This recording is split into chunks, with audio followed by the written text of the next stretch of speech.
Once upon a time, there was a flock of pigeons that lived together in a big tree.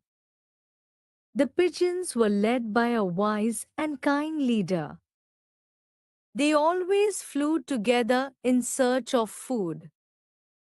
One day, they saw grains spread on the ground.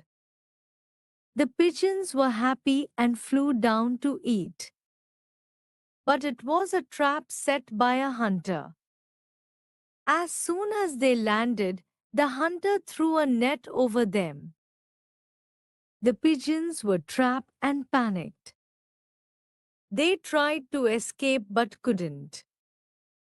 The leader told them, "Don't be afraid. We must work together. If we all fly at the same time, we can lift the net." The pigeons listened to their leader. They flapped their wings together and flew up with the net. The hunter was shocked and ran after them, but he could not catch them.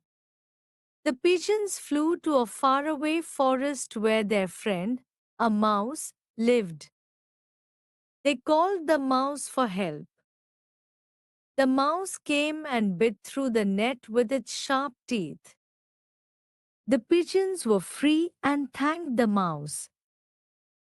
The pigeons learned a lesson: unity is strength.